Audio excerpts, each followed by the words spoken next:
Santiago de Chile, mi ciudad, la capital de mi país, la más fiel representante de nuestra sociedad.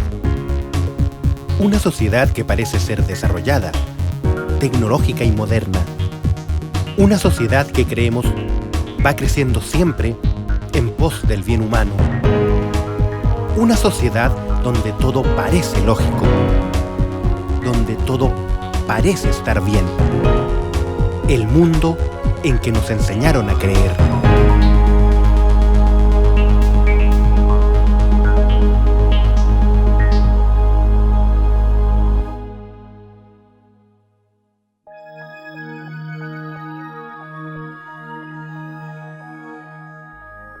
Él es mi hijo. Tiene 3 años de edad. Es un niño muy inteligente. Es un niño normal en casi todos los aspectos, salvo por un pequeño detalle. Él no habla. Nunca ha hablado. Pero esta historia no comienza con él. Esta historia comienza hace varios meses atrás con una llamada telefónica. Me llamó un desconocido. Un amigo en común le había dado mi número. Era un médico ginecólogo, un doctor de nombre Jorge Lolas. El doctor Lolas me llamaba porque quería que le ayudara a subir a internet un montón de videos que tenía de sus pacientes y su tratamiento médico. Me habló por más de 1 hora. Parecía ser el tipo de personas obsesionadas por su trabajo. Aseguraba haber hecho un descubrimiento revolucionario con un tratamiento médico inédito en el mundo, que cambiaría los conceptos de la medicina de la mujer para siempre. Busqué en internet quién era este doctor del que nunca había oído hablar. ¿Sería de verdad médico? ¿Sería un estafador? ¿Sería cierta esta teoría? Lo primero que hice fue buscar si era un farsante, pero no había nada. Busqué si había alguna queja en su contra y nada. No había ni siquiera un reclamo. Tampoco había nada que desmintiera su teoría. Curiosamente, no encontré mucha información sobre él, salvo unos pocos videos y su página web, la que tenía el ampuloso título de síndromepremenstrual.com. Según lo que nos dice la medicina, el síndrome premenstrual es una serie de molestias, dolores y cambios emocionales que sufre la mujer a causa de las variaciones hormonales antes de su periodo menstrual.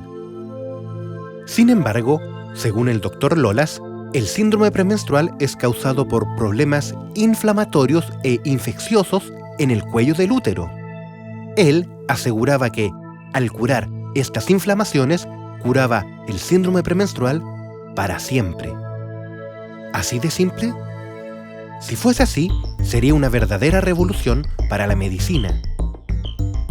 Si este doctor era un estafador, sería muy fácil desenmascararlo. Yo no iba a trabajar para promover un fraude. Por otro lado, no dejaba de resultar interesante la idea de que un doctor chileno pudiese ser pionero en medicina.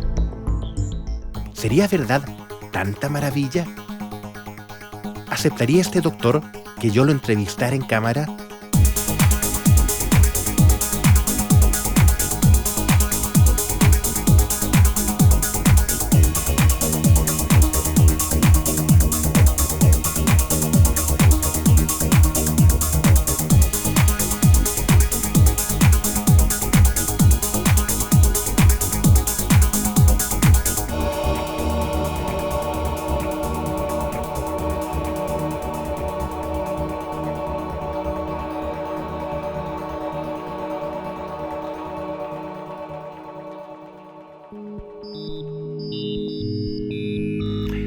¿Me puede contar la historia de su descubrimiento?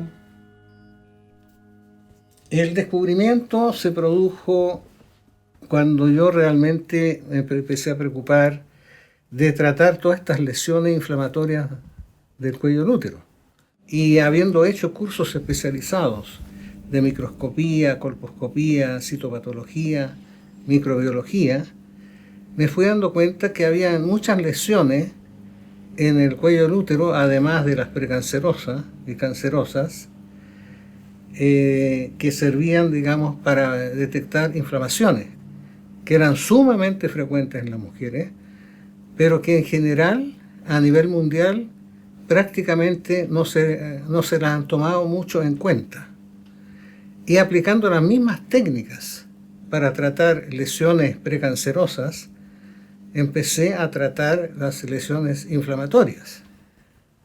Y las pacientes me relataban que les cambió la vida y yo no podía entender por qué. Y empecé a hacer un estudio muy acucioso, con interrogatorios que duraban 2 a 3 horas, llenando una ficha, hojas de evolución, y permitían comprobar que la mayoría de las molestias, que eran cíclicas, y en la segunda mitad del ciclo, se mejoraban completamente o se aliviaban notablemente una vez que usted trataba la inflamación crónica del cuello del útero. ¿Qué procedimiento hace usted para curar a las mujeres? Hay que eliminar los gérmenes, bacterias y virus que están comprometidos, como primera etapa. Y segunda etapa, hay que eliminar los tejidos que están crónicamente inflamados. A ver, yo no sé nada de medicina. Y yo lo único que sé del síndrome premenstrual es que es causado por las hormonas. Las hormonas modulan el ciclo menstrual. Pero hay otros fenómenos que no se están tomando en cuenta, que es el fenómeno que hace que la menstruación se produzca. Hay una descamación del endometrio y eso no es por acción de las hormonas, es por acción de mediadores inflamatorios que son liberados y que tienen una acción altamente corrosiva, inflamatoria y necrótica, que destruyen el endometrio y cae. Y ese es el fenómeno que estamos estudiando y que obviamente eso está en el útero y en los ovarios. Me parece que, digamos, todos estos problemas se curan a través del uso de hormonas. No se curan, se alivian. Y por un tiempo solamente.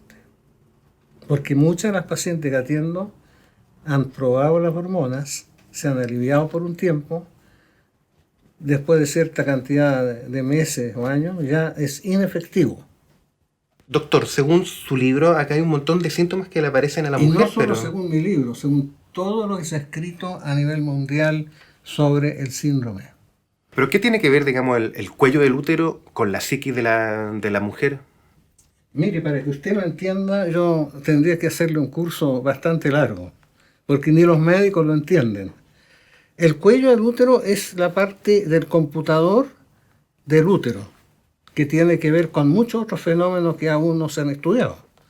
Y si el útero está inflamado, libera 5 veces más sustancias inflamatorias que lo normal, y por eso que la mujer empieza a tener problemas en todas las áreas del organismo.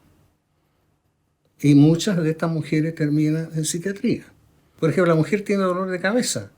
El dolor de cabeza, en este caso, es por sustancia inflamatoria. Las mujeres tienen inflamaciones de las mamas.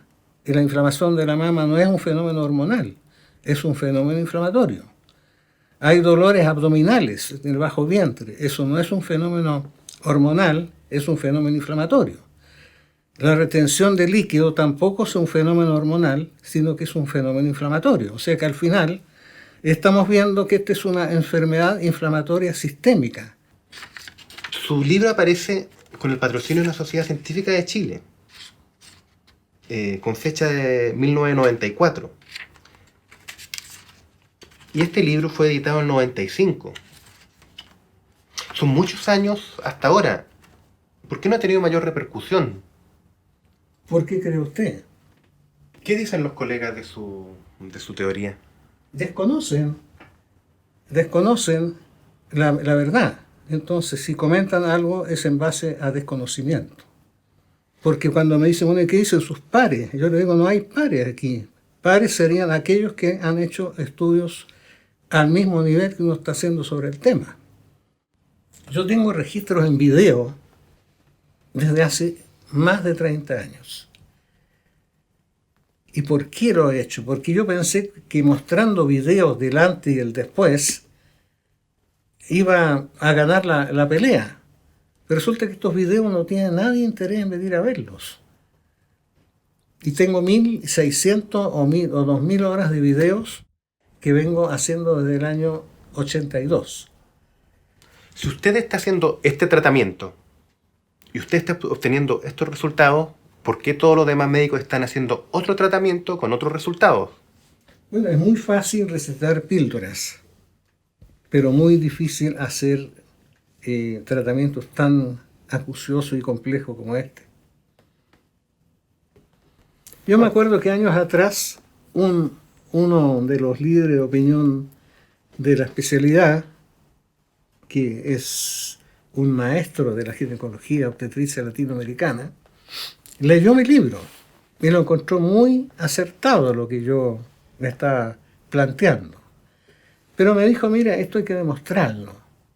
Y yo te ofrezco mi ayuda para que lo demostremos juntos, si es que es verdad o no. Entonces, ¿en qué consistía la investigación? Consistía en tomar un grupo de mujeres y la mitad someterlo al tratamiento hormonal y el otro grupo iba a ser sometido al tratamiento de erradicar las inflamaciones del útero y hacer unas comparaciones en los resultados inmediatos y en el mediano y largo plazo. Yo me entusiasmé mucho, dije, al fin alguien importante va a ayudar en esto. Fue pasando el tiempo, yo lo volví a llamar por teléfono y me decía, no, más adelante, que ahora tengo muchos compromisos, congresos, etc. Y me empecé a inquietar. Entonces la última vez que lo llamé me dijo, mire doctor Lola, siga su camino, pero nosotros seguiremos el nuestro, y me cortó el teléfono. Agradezco su paciencia. Quiero preguntarle, ¿usted en este momento tiene pacientes en tratamiento? Son muy pocas las pacientes que yo atiendo. Pero, ¿usted me permitiría entrevistar a algunas, hacer un seguimiento a estas pacientes? De todas maneras, si usted está dispuesto a hacer un trabajo acucioso, sí.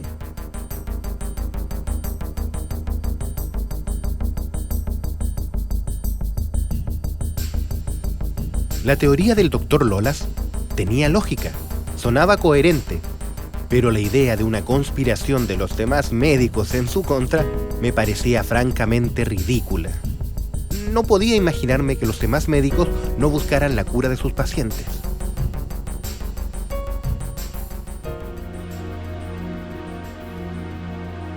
El Dr. Lolas me entregó varios de sus mencionados videos para que los revisara. Era impresionante la enorme cantidad de testimonios de sanación que tenía en su haber. Mi vida cambió 100%. Se me nota en todos lados, estoy más contenta, no he tenido ningún problema emocional. Me impresionaron sobre todo los videos de algunas pacientes que tuvieron notables cambios en su estado de ánimo durante la criocirugía.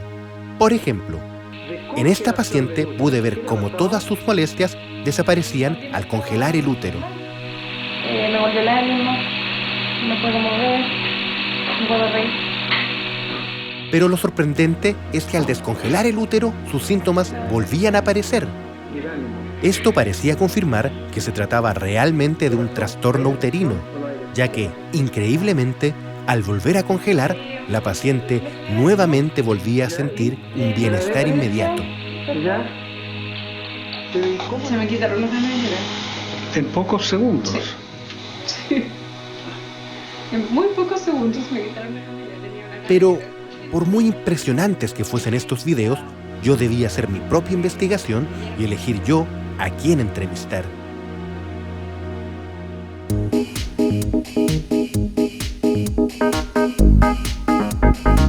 Entre las pacientes que en esos momentos iban a comenzar su tratamiento, me llamó la atención el caso de María Teresa, una joven estudiante de medicina con un diagnóstico muy complejo. Decidí seguir su tratamiento, ya que sus conocimientos en medicina le harían difícil de engañar con rimbombantes explicaciones y términos médicos. Hace aproximadamente 10 años que padezco el síndrome premenstrual.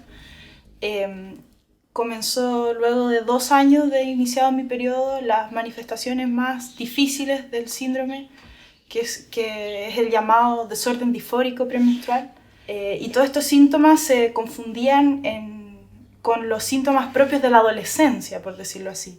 Mis alteraciones principales eran fatiga, bulimia, cefaleas, irritabilidad fácil,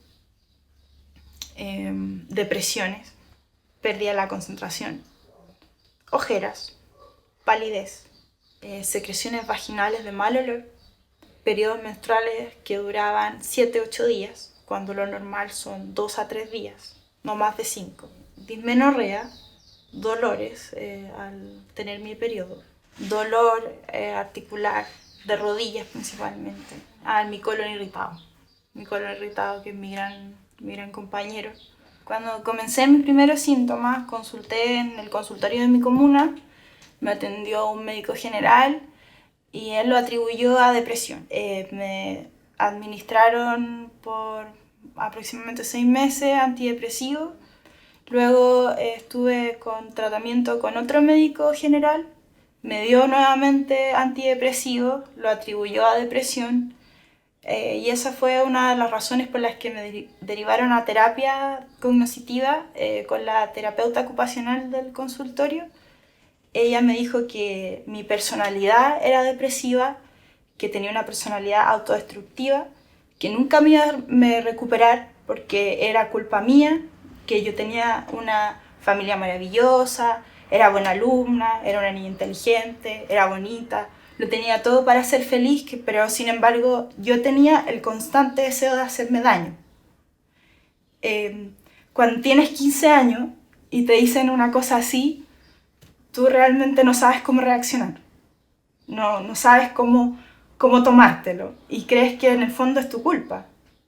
Así que empecé a deambular en varios tipos de especialidades médicas y consulté un urgenciólogo, un médico internista, consulté al gastroenterólogo, a una reumatóloga, consulté al endocrinólogo, consulté varias veces al médico general de la universidad, consulté al traumatólogo también, consulté a 2 psiquiatras, me diagnostiqué el síndrome premenstrual sola porque nadie quería creerme y fui al ginecólogo y le dije, creo que tengo esto, le conté todos los síntomas que tenía y me dijo, sí, estoy de acuerdo. Inicié tratamiento con Jazz, que es una mezcla de drosperinona y etilenestradiol, y en el último tiempo sentí un agravamiento de mis síntomas y cuando descontinué el uso de las pastillas sentí como si hubiese vuelto a foja cero y como si nunca hubiese recibido este tratamiento con estas pastillas porque realmente comencé a quedar inválida. Esa es la verdad. De 14 días al mes que experimentaba retardo o empeoramiento de mi calidad de vida, comenzaron a ser 20, 25, hasta en el último mes se tornaron 30. Y me cambié a Yasmín, eso fue en la época de vacaciones, y realmente experimenté un agravamiento muy grande de mis patologías. Fue como peor o igual, incluso peor diría yo, que los síntomas que tenía antes de comenzar el tratamiento con Jazz. Cuando leí lo del doctor Lola, me pareció tan razonablemente lógico que decidí intentar y conocerlo, ir a verlo. No exenta de desconfianza, como la desconfianza que le tengo a prácticamente a todos los médicos cuando voy a verlo. Yo dudé de si el doctor Lola realmente era un estafador profesional, que se le había ocurrido una muy buena excusa con el síndrome premenstrual, o si realmente este señor tenía la cura a todos los problemas que yo tenía. Yo vi mi útero, yo vi cómo estaba mi cuello de útero, él introdujo una cámara y me la mostró, y yo no vi un útero sano. Yo sé como estudiante de medicina cómo debería ser un útero sano, y yo no tengo un útero sano, yo tengo un útero enfermo, mi útero es horrible, casi da pena. Bueno, ahora que tú vas a comenzar tu tratamiento con el doctor, quisiera saber si tú estás dispuesta a que nosotros sigamos tu evolución riesgo de que a lo mejor tu tratamiento pueda no tener cura. Sí, yo acepto que ustedes sean testigos del avance de la terapia, y si es que no hubiese avance también.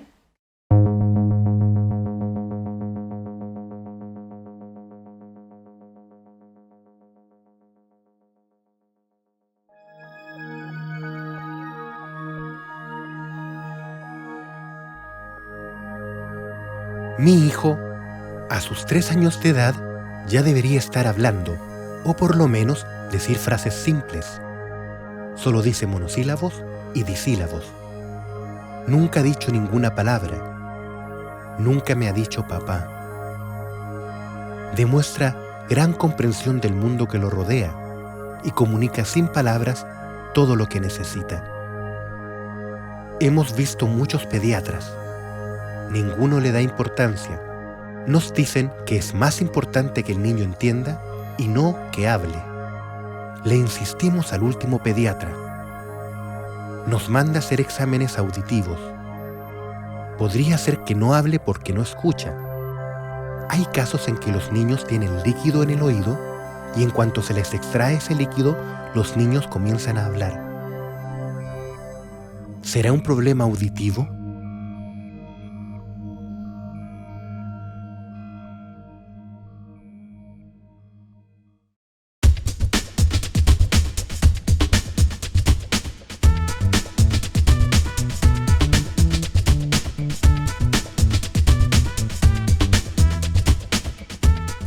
Me di cuenta que necesitaba a un profesional que pudiese explicarme sobre los mencionados mediadores inflamatorios a los que tanto se refería el Dr. Lolas. Alguien que conociese su trabajo y opinara con fundamentos.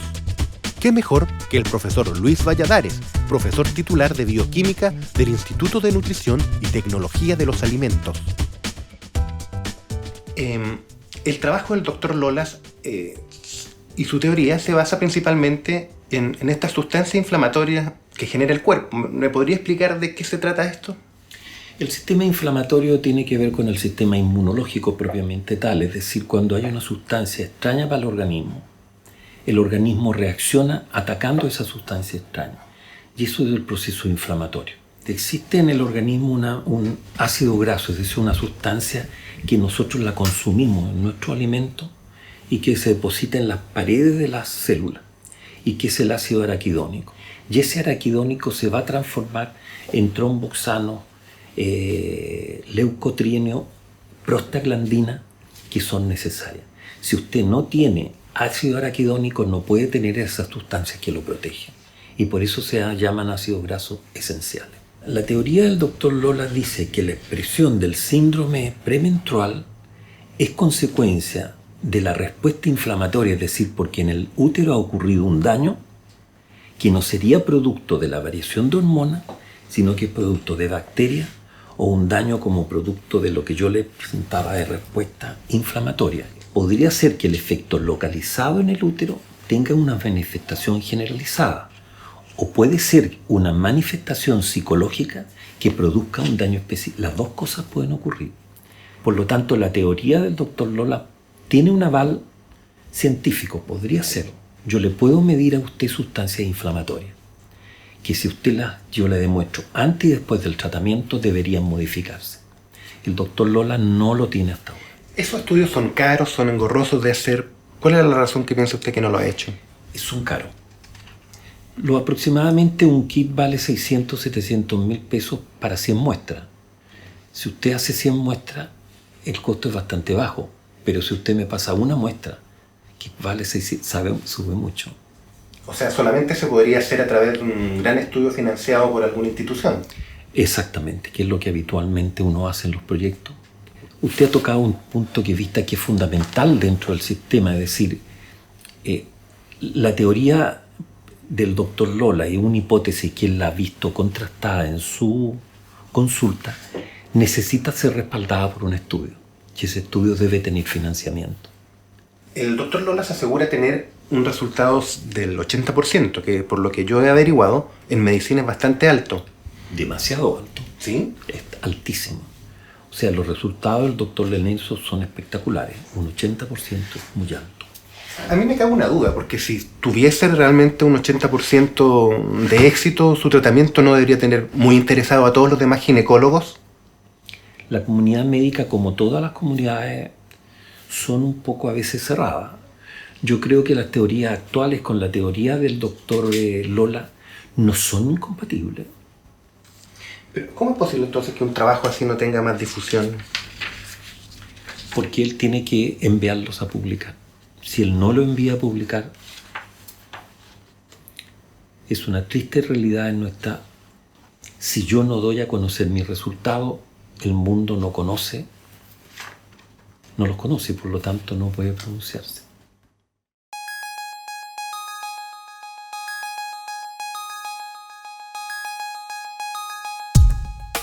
El profesor Valladares no me dejó tan claro que la teoría del Dr. Lolas fuese incuestionable.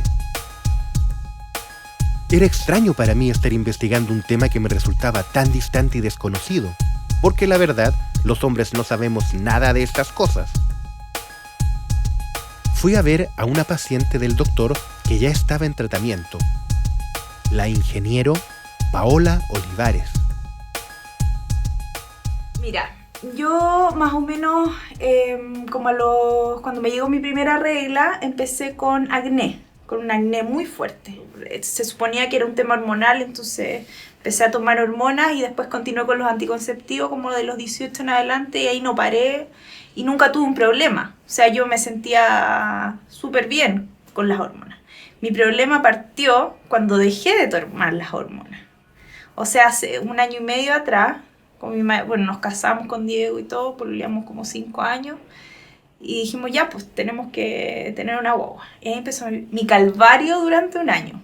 Antes de mi menstruación, la hinchazón así, pero las mamas gigantes sin poder tocármela y el cuerpo, las piernas. Termino el día de trabajo, me voy para allá y tengo las piernas así como con palpitaciones. Un poquito antes que me llegara el periodo era un cansancio así que me tenía que ir a acostar a dormir una siesta. Y yo soy súper activa. Entonces era raro. Mucha hambre. En general, como normal y como bien. Pero antes era... O sea, mi marido me miraba así como ¿qué te pasa? Porque como que comía normal y de repente me ponía así, me llevaba la bandeja con chocolate, torta, y comía y no me saciaba. Y podía estar comiendo todo el día y no me saciaba. Y principalmente azúcar. Estaba así como cosas bien dulces. Un día antes de la regla, dolor. Que lo único que me lo quita un poco es el antiinflamatorio. Un poco. Antes de conocer al doctor, que me tomé 2 cajas en un día. 2 cajas de Merpal de 100 miligramos. Y eso no es normal. Cuando decidimos con mi marido tener un hijo, yo fui al ginecólogo, como va cualquier mujer, a ver si está todo bien. Y bueno, y la doctora le dije, doctora, ¿sabe qué? Me siento como sin ánimo y me siento rara, le dije, después de que dejé de tomar. No, me dijo, es normal y no sé qué, no te preocupes. Me dijo, te voy a hacer el PAP, como a todas, me dijo, ¿te lo has hecho? No, me lo he hecho hace como 3 años que no me lo hago. Ya, te lo voy a hacer. Me tomó ella la muestra y le dije, y tengo un picor en la vagina muy fuerte, siempre antes de que me llegue el periodo. Y le dije, doctora, siento mucho dolor porque me pica tanto que a veces me rasco cuando voy al baño y me rompo. Y me dijo, no, tienes un poco de alergia, me dijo, te voy a dar una cremita. La típica crema que me había dado 2 doctores antes, así que ni siquiera me la compré. Me hice el PAP y me salió marcada reacción, acá lo tengo. Marcada reacción inflamatoria inespecífica, que para ella eso era normal. Y no volví a ir a la doctora, vi que me salieron los las cosas como siempre me habían salido, así que empecé a buscar, porque me pasaba que había ido ya a 3 ginecólogos y todos me decían lo mismo. Entonces yo decía, no, pues yo no puedo estar loca. Tiene que haber alguien que trabaje en esto, y gracias a Dios era un doctor y era chileno y estaba acá cerquita, porque quizás si hubiese estado afuera no hubiese ido. Puso una microcamarita en mi útero y tenía una tremenda infección. Pero tremenda infección. O sea, De hecho, ni siquiera él ponía la camarita y sangraba mi útero, porque ya las paredes estaban demasiado sensibles. Fue lo que él me explicó, porque yo en realidad no sabía por qué sangraba. Yo a veces sangraba, pero no le daba mayor importancia. Mi útero estaba lleno de mucosidad. Me dijo que eso era igual que el pus cuando uno tiene una infección en la piel, pero por dentro, y eso estaba cayendo por mi útero y me dio inmediatamente antibiótico. Me dijo, con esto yo no puedo partir con el tratamiento porque en el fondo, además de quizás que tengas el cuello del útero inflamado, tienes una tremenda infección. Partí hace 4 o 5 semanas, estoy con la infección sanada y con la primera inyección de antibiótico al útero. Mi ánimo cambió totalmente y ayer me llegó el periodo. O sea, olvídate, hoy día yo estaría en cama, acostada, sin poder trabajar, sin recibir a nadie, porque en realidad no me daba, o sea, estaba mal. Y ahora estoy trabajando. Como que está volviendo mi vida como era antes de. ¿En qué porcentaje, digamos, ha sido tu mejoría? 100%.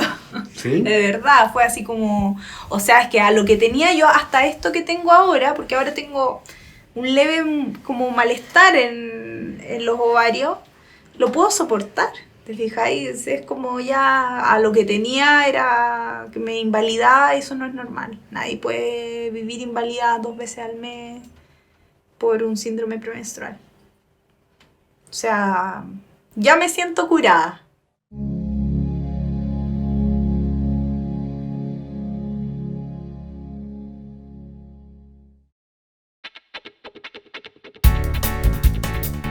Con una simple reunión, una conversación con amigas o familiares, se puede descubrir fácilmente que el síndrome premenstrual es mucho más prevalente de lo que todo el mundo imagina. Incluso lo padecen muchas mujeres que no saben que lo padecen. Siempre se considera normal que la mujer sufra dolores y deba aguantarlos.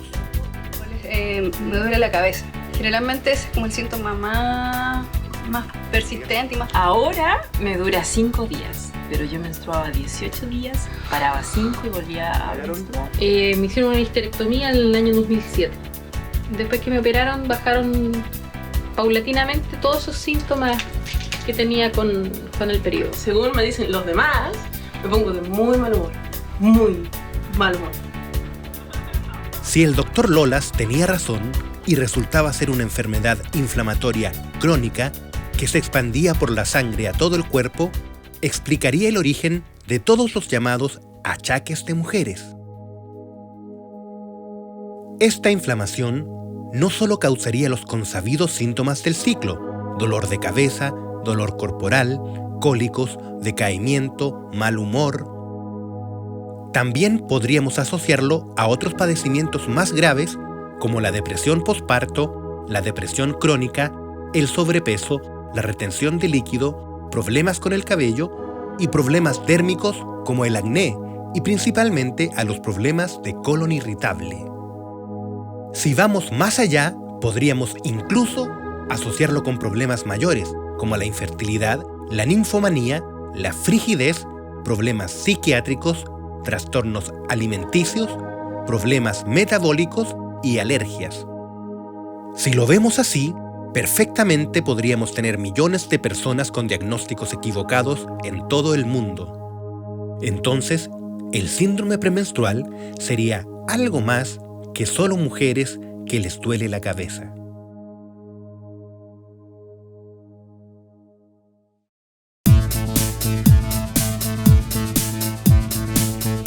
Muchos tratamientos de síndrome premenstrual y trastorno disfórico se realizan en conjunto con un psiquiatra o psicólogo. El reconocido Dr. Giorgio Agostini ha realizado varios tratamientos junto al Dr. Lolas. Quise saber si para él este tratamiento es realmente tan efectivo. ¿Qué opina de la investigación del Dr. Lolas? Yo en ese sentido tengo la siguiente experiencia. Hemos trabajado algunos pacientes con el Dr. Lola, pacientes mujeres que tenían realmente una caracteropatía. ¿En qué sentido? Tenían alteraciones muy, muy severas en relación al síndrome premenstrual y síndrome sobre todo disfórico premenstrual.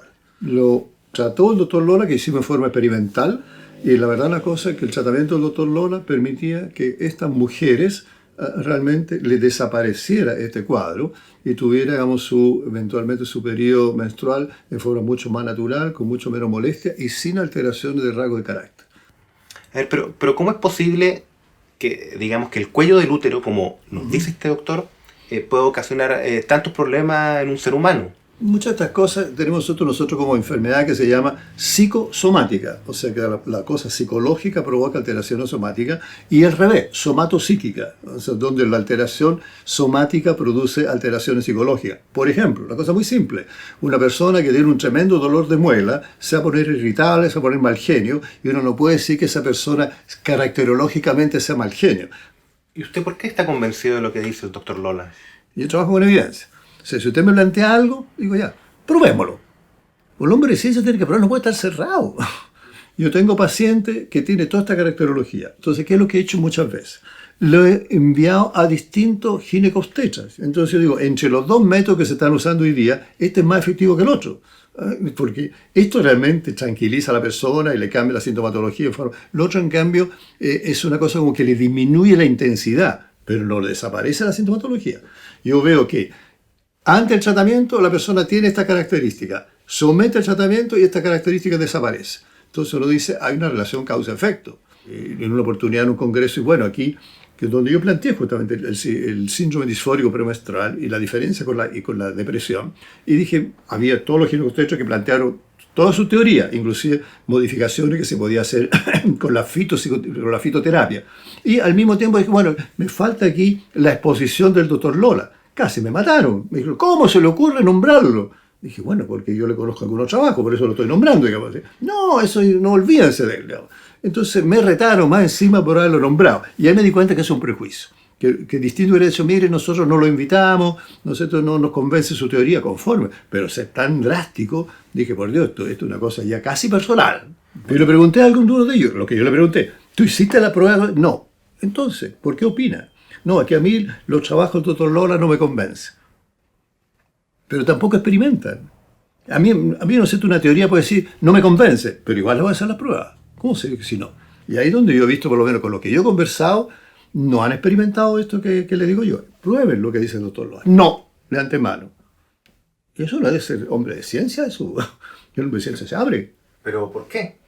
Bueno, yo es lo que le digo. ¿Por qué? Es que nosotros no le creemos al doctor Lola. O sea, un problema de confianza, de credibilidad. Pero no de ciencia.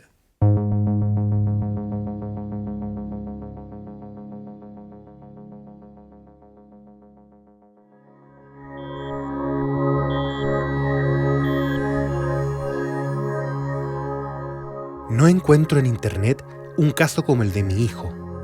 Si busco formas de estimular el habla, aparecen ejercicios para niños que ya hablan un poco. Si busco sobre la ausencia total de lenguaje, me encuentro con casos de autismo severo, con características que mi hijo no tiene. Lo que sí encuentro son muchos textos que hablan de la relación entre las vacunas, el autismo y otros trastornos. Siempre pensé que todo eso era parte de la paranoia conspirativa, cosas de gente ignorante. Sin embargo, me encuentro con varios casos muy documentados de niños que han sufrido efectos a causa de las vacunas, más específicamente por el mercurio contenido en algunas vacunas. Me llama mucho la atención el caso de Carmen Cheñó, cuyo hijo, con la vacuna del año, no solo tuvo fiebre, sino también terribles reacciones, teniendo una dramática regresión en su desarrollo. Le ha hecho exámenes a su hijo en Estados Unidos, donde se determinó que efectivamente tenía metales pesados en la sangre, cuya procedencia solo podía venir de las vacunas. Ella está demandando al Estado de Chile por el daño a su hijo.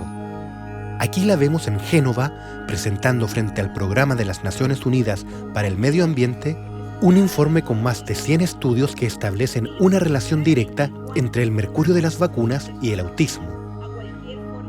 ¿Por qué nunca me enteré realmente de esto? ¿Y si el problema de mi hijo fue causado por las vacunas?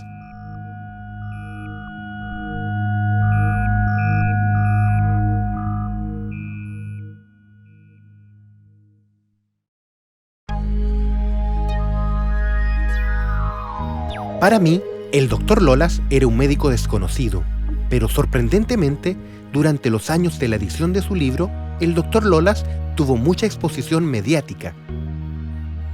Participó en muchos programas de la televisión chilena, como Almorzando en el 13, de Canal 13, y Buenas tardes, Eli, de Megavisión. En TVN, Televisión Nacional de Chile, tuvo varias importantes apariciones, notas en su noticiario central, un episodio del programa Cuéntame, que trató completamente sobre el Dr. Lolas y las experiencias de sus pacientes, y cabe destacar que su afamado programa Informe Especial realizó un amplio reportaje sobre el síndrome premenstrual, el que trataba casi en un 80% de la teoría del Dr. Lolas y las historias de recuperación de sus pacientes. Viendo la cantidad de reportajes, no dejaba de preguntarme qué había pasado con todo eso. La gente y los medios de comunicación se olvidaron de lo que parecía un descubrimiento revolucionario.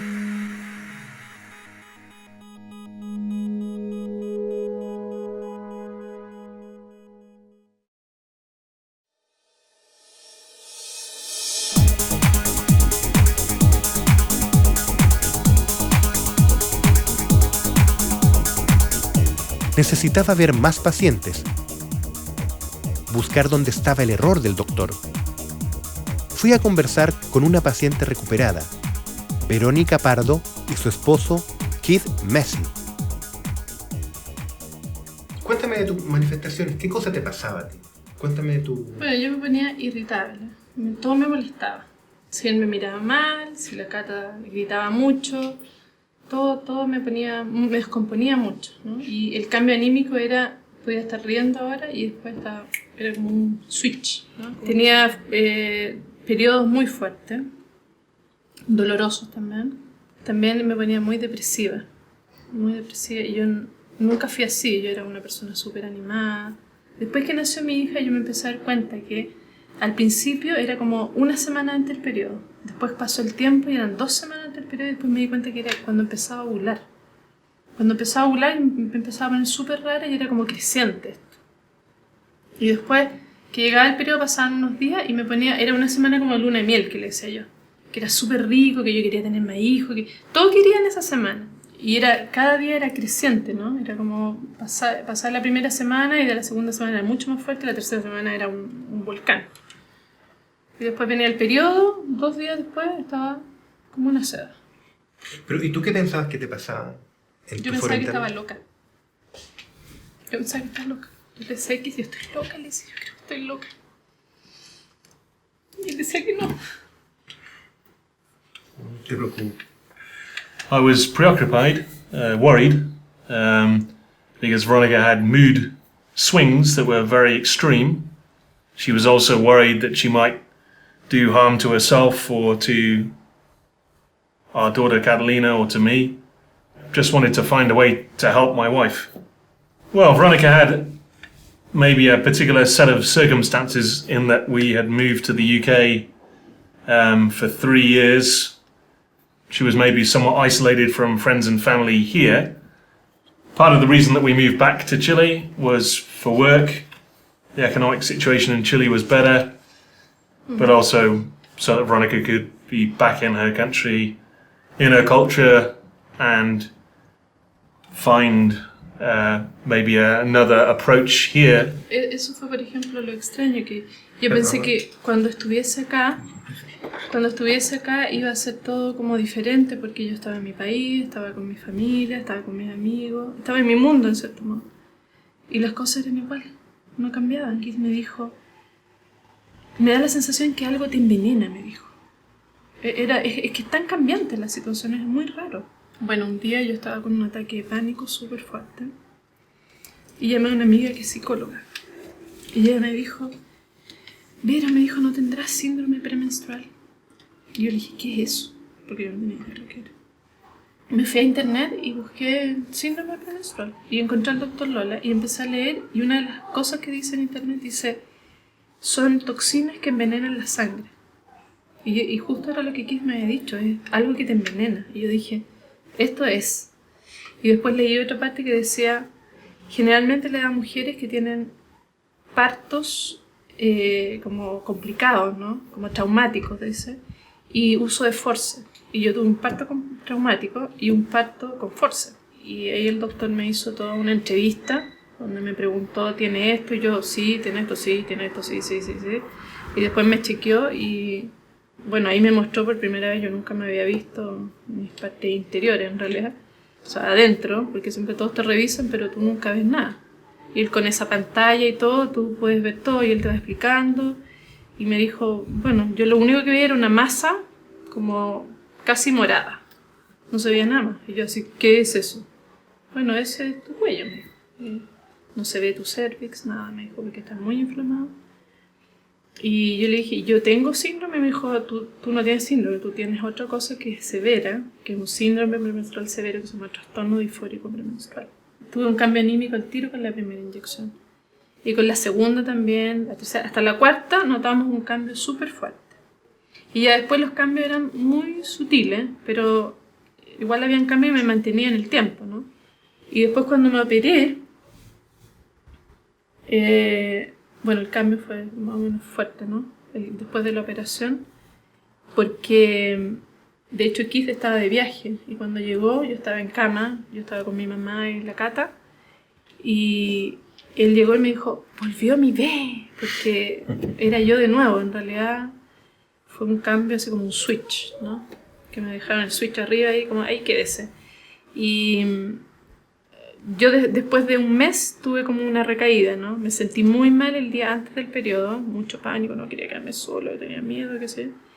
Y el doctor ya me había dicho, como yo tenía un síndrome severo, yo lo más probable es que necesitaba dos cirugías, ¿no? 2 intervenciones. Y me hizo una segunda y con la segunda efectivamente quedé muy bien. Y hasta ahora. My wife Veronica is a fantastic person. She's my best friend and it's very good to have my best friend back again. Obviously the pharmaceuticals industry wants to sell antidepressives. It wants to sell all the medicines it can. But if there's an approach to a condition that allows the condition to be treated effectively without the long-term application of drugs and more drugs, that can only be a good thing. Yo creo que hay una visión de decir, que la mujer es neurótica, que la mujer es histérica, que está en su tiempo. Siempre es como una broma, pero en cierto modo como que nos han enmarcado en síntomas a veces que piensan que es porque somos histéricas o neuróticas y al final es otra cosa. No sientes que el cuerpo médico en cierto modo está tomando atención de algo que realmente es duro, es difícil para la mujer y que tiene solución.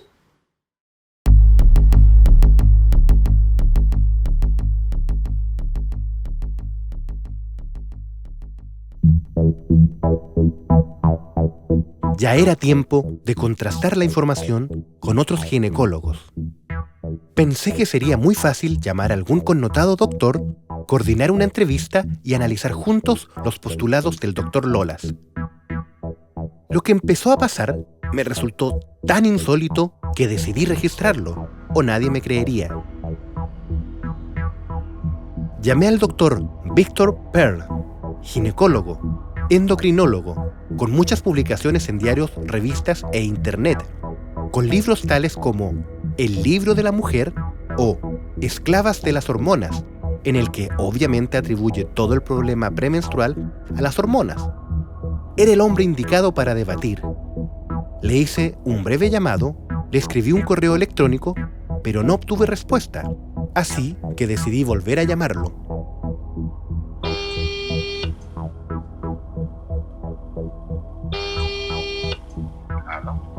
Doctor Pearl, nosotros hablamos hace un tiempo, lo llamé y le escribí un mail para poder entrevistarlo para un documental. Se trata principalmente del trabajo del doctor Lolas. ¿Lo conoce? Sí, pero no me interesa opinar sobre el trabajo del doctor Lolas. ¿Por qué? No, porque no estoy de acuerdo. actividad altruista para la vanidad, para pero para algo que realmente no tiene, no hay argumentación científica, la verdad que yo no voy a perder el tiempo en eso. Cuando hay estudios científicos claros con la metodología científica, y si no, realmente no vale la pena porque no tiene sentido alguno. O sea, en medicina es súper clara esa parte, o sea, porque si no estaríamos hablando del problema de la Coca-Cola Cero, la Coca-Cola Light, del aspartame, todas esas cosas son más o menos del mismo estilo. O sea, la medicina no es una creación de un momento, es un seguimiento de hechos. O sea, yo creo que la medicina se hace día a día, ¿o no? Pero por eso, porque la medicina no se crea un momento, sí. Esto sino que viene es un continuo de las experimentaciones y que se van avalando por el tiempo. O sea, yo no puedo hacer un reportaje, digamos, que hable de una terapia alternativa y si no tengo una contraparte que me diga por qué no funciona o por qué es malo, no sé. Pero yo, a ver, pero hay una cosa, como yo he ido muchas veces a foros de televisión, de entrevistas y estos programas así de los cuales había debate, pero son ciertos niveles de debate, o sea, son temas realmente, o sea, yo nunca se hizo un debate de una cosa como que no tenga base en nada. Entonces yo creo, o sea, a mí el tema ese, como está planteado, no me interesa. Decidí probar con el doctor Manuel Parra Armendáriz, máster en ginecología y obstetricia, frecuente invitado a programas de televisión, quien en varias entrevistas resalta las bondades de la drospirenona, un hombre que sabe conversar en cámara.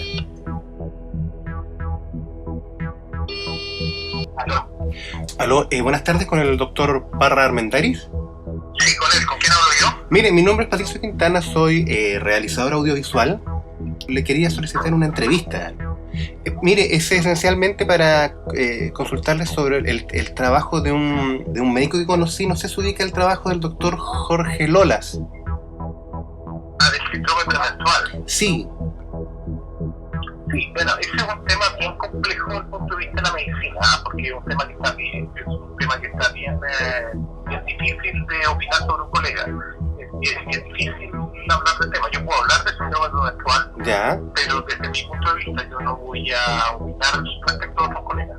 Ya, no, por supuesto, Mire, sí. yo lo que quiero pedir es que yo a contar el lunes, usted me puede llamar y me cuenta de qué se trata y podemos ver si se hace. ¿Te parece? Ya, si quiere me da el mail, yo le envío mi información. Ningún problema. Ahora lo que sí está claro, y Dígame. eso sí para mí es muy importante, como yo tengo cargos de directorio tanto en la Asociación Obstetricia aquí en la clínica alemana, necesito que se me pida la autorización que corresponde en la institución, porque de alguna otra manera es un tema no menor. Ya, ¿dónde tengo que pedirlo? ¿A la clínica alemana? Sí, por supuesto, a la clínica. Llamé y escribí a la clínica alemana. Después de 4 meses de correos con 2 funcionarias del Departamento de Relaciones Públicas, finalmente me contestaron. Vimos el tema y preferimos no participar en este documental, ya que en la clínica no se practican terapias alternativas, sino que se aboca a tratamientos médicos. Gracias por tu interés y si podemos ayudarte con algo más, nos avisas. Saludos. Quizás no había apuntado bien. Quizás debía subir varios peldaños y buscar a alguien con mayor altura de miras, con más años de vida y experiencia.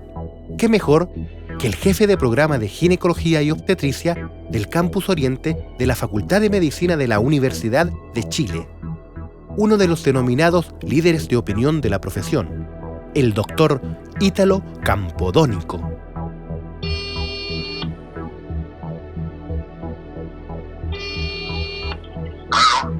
Buenas noches, el doctor Ítalo Campodónico. Buenas noches, doctor. Yo lo estoy llamando porque me gustaría poder entrevistarlo. ¿Usted conoce el trabajo del doctor Jorge Lolas? Sí, pero en ese caso no participo en absolutamente nada. Le agradezco mucho. ¿Pero por qué? ¿Aló? ¿Aló?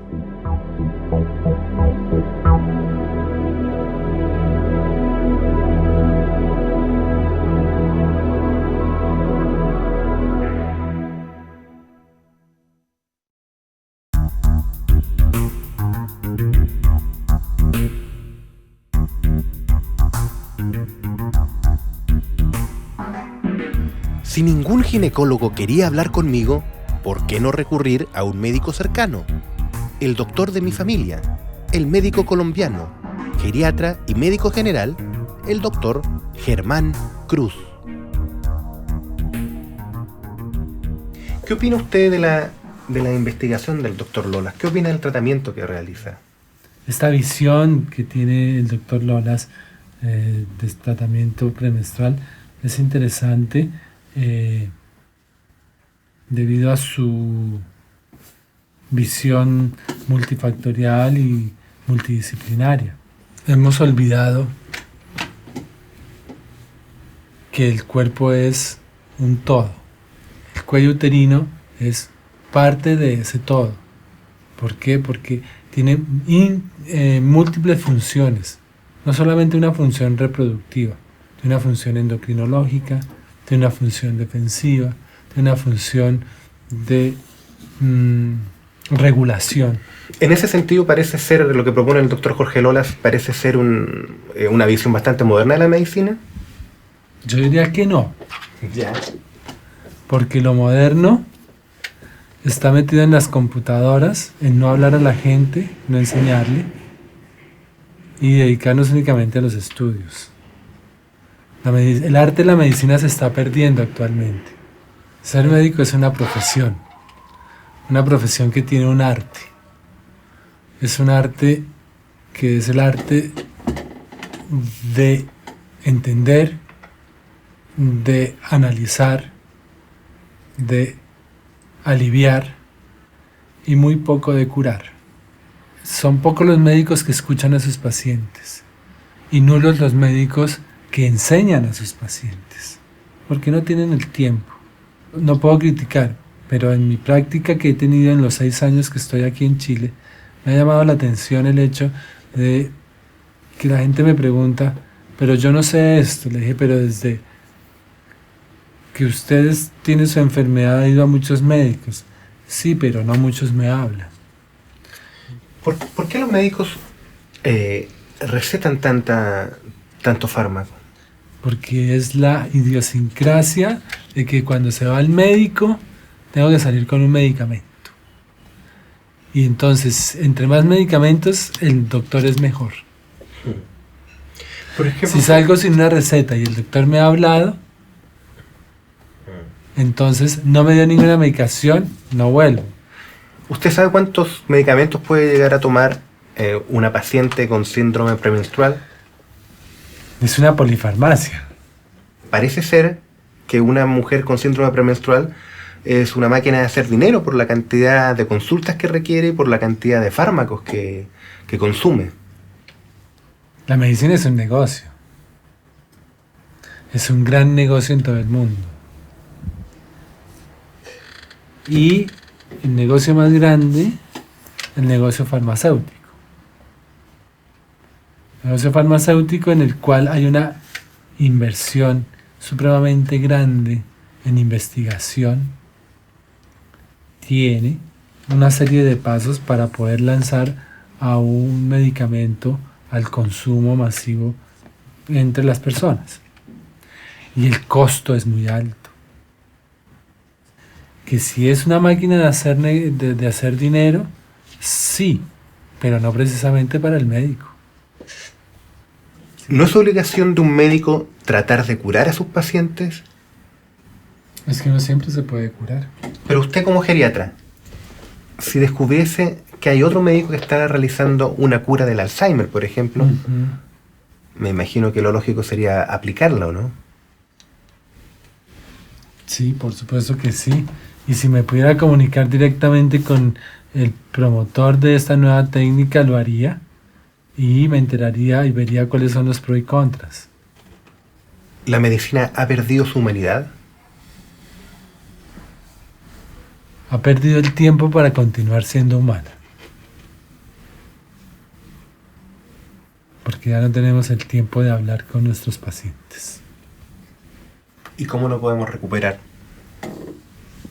Cambiando la sociedad en la cual vivimos.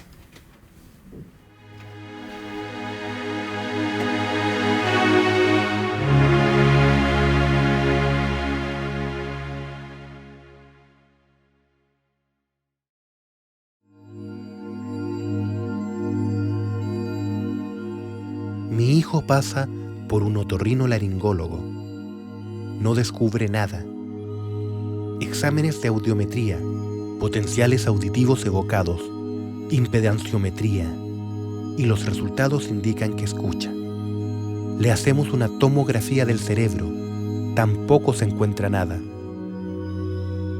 Vemos a una neuróloga. Lo examina y no puede establecer un diagnóstico. Nos dice que es difícil establecer un diagnóstico certero en este tipo de casos y que es probable que recién, en varios años más, podamos saber qué tiene o qué tuvo. Nos pide más exámenes. Nos cuenta que en los últimos años han aumentado explosivamente en nuestro país los casos de niños con problemas de lenguaje, autismo y síndrome de Asperger. Le pregunto si eso podría tener relación con el mercurio de las vacunas. Me dice que la cantidad de mercurio usada en las vacunas no debiese ser nociva para el ser humano. Medita un poco, luego me dice, pero si el río suena, es porque piedras trae.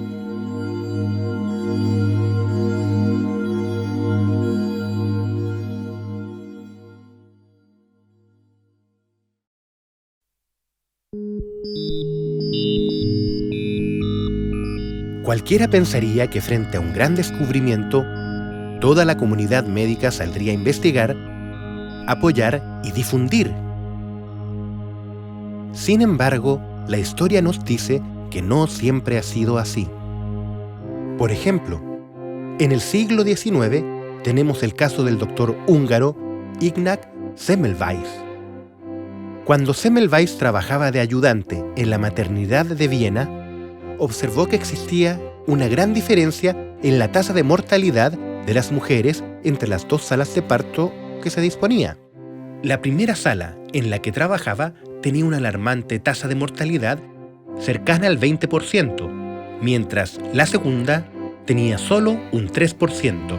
Semmelweis notó que la única diferencia entre las dos salas era que la primera era frecuentada por estudiantes de medicina, quienes atendían a las parturientas después de las clases de medicina forense, o sea, después de manipular cadáveres.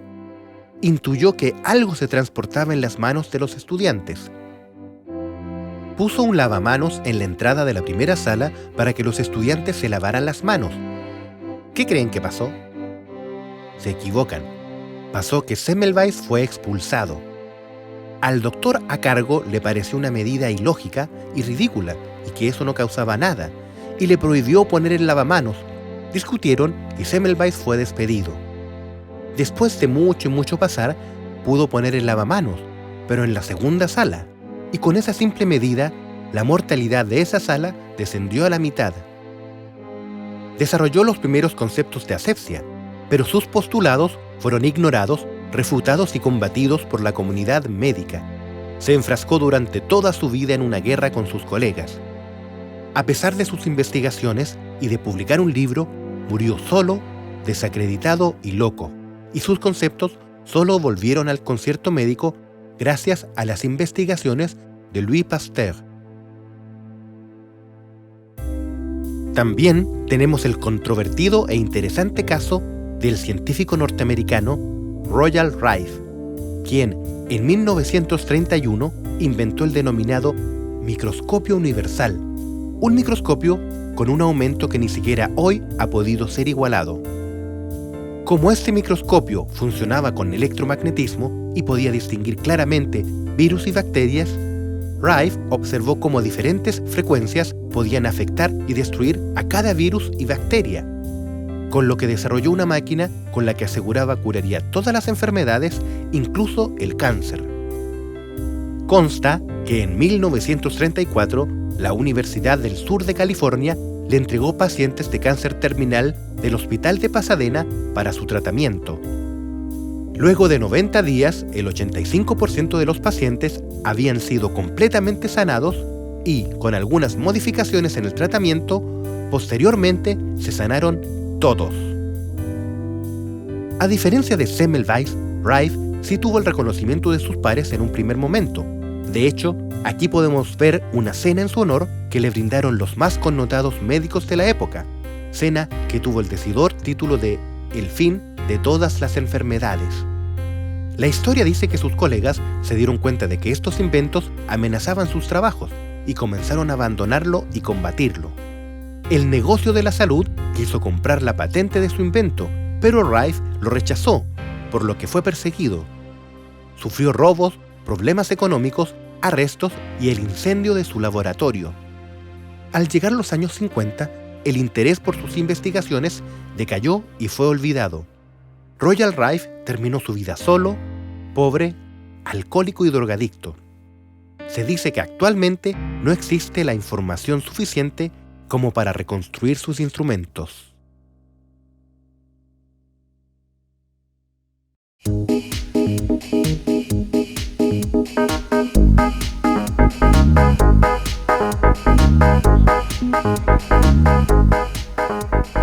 Habían pasado ya 2 meses desde que había visto a María Teresa.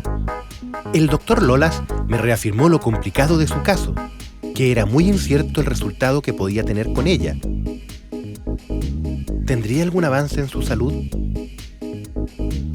María Teresa, hace cerca de 2 meses que nosotros conversamos. Cuéntame en estos 2 meses qué tratamiento has seguido.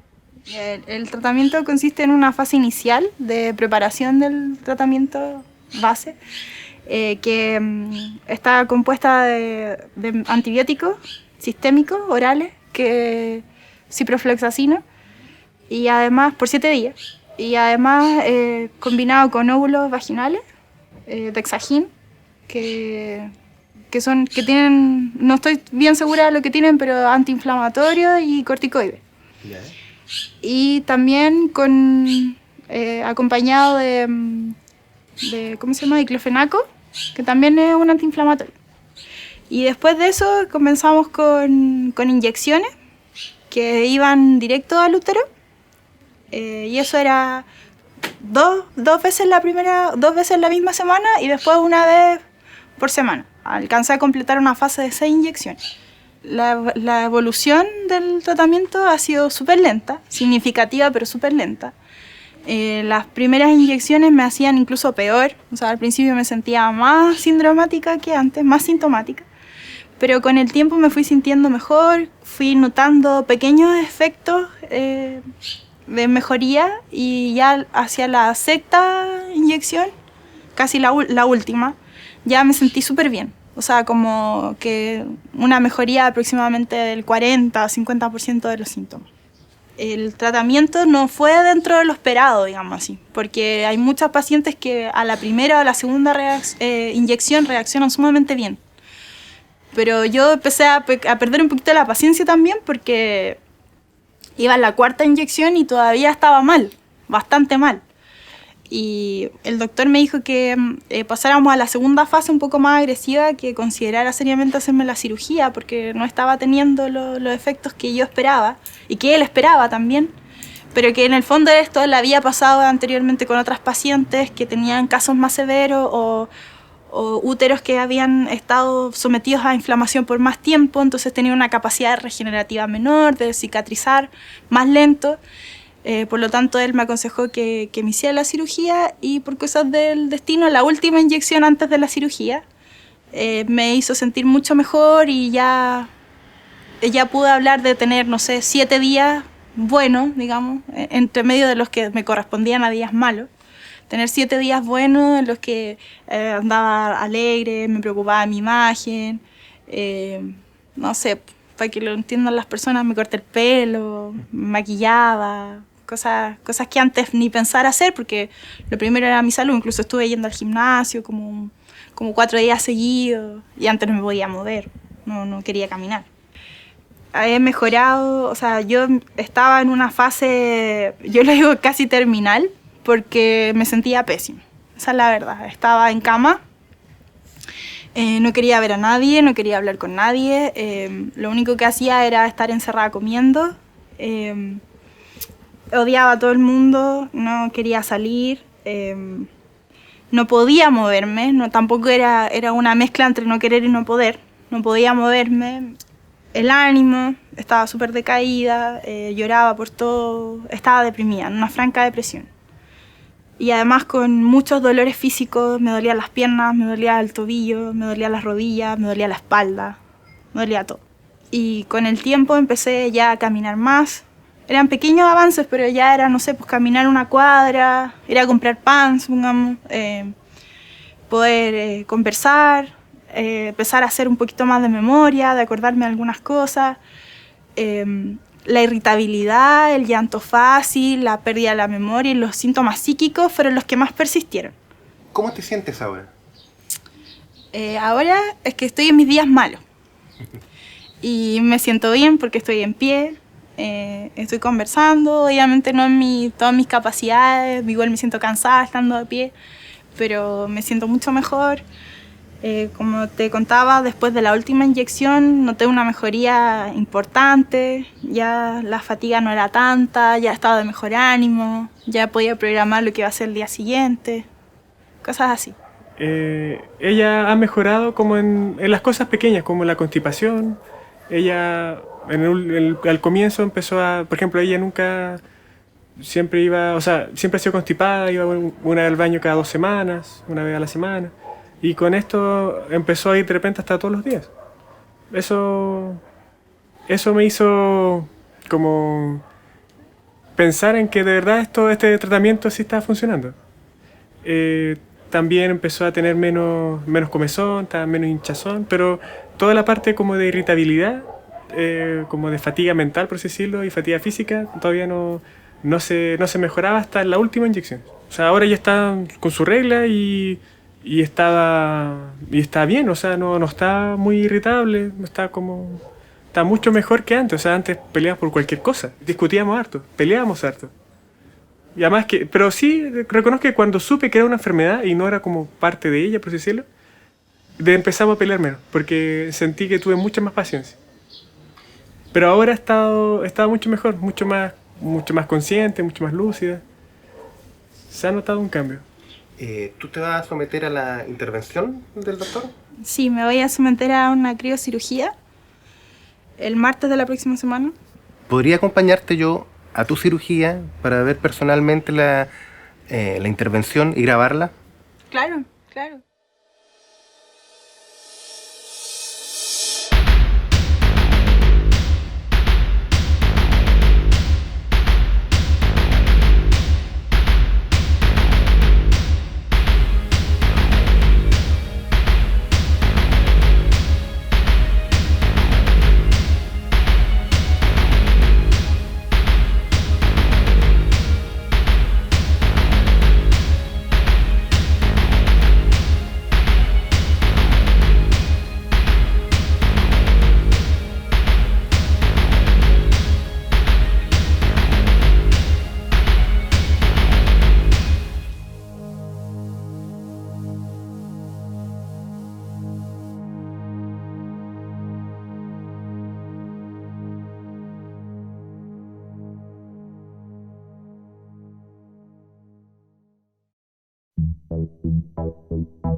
El doctor Jorge Lolas no pertenece a la Sociedad Chilena de Ginecología y Obstetricia. Entre el doctor Lolas y la Sociedad Chilena de Ginecología existe una serie de desencuentros de larga data. En 1982, el diario El Mercurio publicó un reportaje sobre el doctor y su tratamiento. Días después, la Sociedad de Ginecología escribió una carta al diario en tono de queja, en la que decía: el citado facultativo no es miembro de la Sociedad Chilena de Obstetricia y Ginecología y no trabaja actualmente en servicio clínico hospitalario acreditado alguno. Las afirmaciones que realiza, ofreciendo una terapéutica común para distintas patologías, no tienen un aval serio alguno y corresponden a su personal punto de vista. ¿Personal punto de vista? ¿Qué significa eso? Si un tratamiento es solo un punto de vista personal y no tiene un aval serio, yo entendería que perfectamente se le podría acusar ante la ley de mala praxis, pero eso nunca ha ocurrido. Recordemos que, como ya mencioné, en 1994, Televisión Nacional de Chile, en su afamado programa Informe Especial emitió un amplio reportaje realizado por el periodista Alipio Vera sobre el síndrome premenstrual, el que trataba en casi su totalidad de la teoría del Dr. Lolas y las historias de recuperación de sus pacientes. Eso debe haber sido una terrible afrenta para la Sociedad de Ginecología, porque volvió a atacar. Presentó una carta de reclamo a la dirección ejecutiva del canal. Nuevamente aclara que el Dr. Lolas no es miembro de su colectividad. Entre otras cosas, esta carta dice: ni la etiología ni la terapéutica preconizadas por el Dr. Lolas han sido publicadas en ninguna revista científica con comité editorial en Chile ni en el extranjero. Por lo tanto, su veracidad y eficacia no han sido jamás comprobadas con metodología científica. La Sociedad Chilena de Obstetricia y Ginecología lamenta que se divulguen masivamente tratamientos médicos que se basan solo en datos anecdóticos, sin ninguna sustentación científica conocida, ya que pueden crear falsas expectativas a una gran cantidad de mujeres que padecen de esta afección. ¿Datos anecdóticos? ¡Datos anecdóticos! La gran cantidad de pacientes tratadas por el doctor son para considerarlas una anécdota.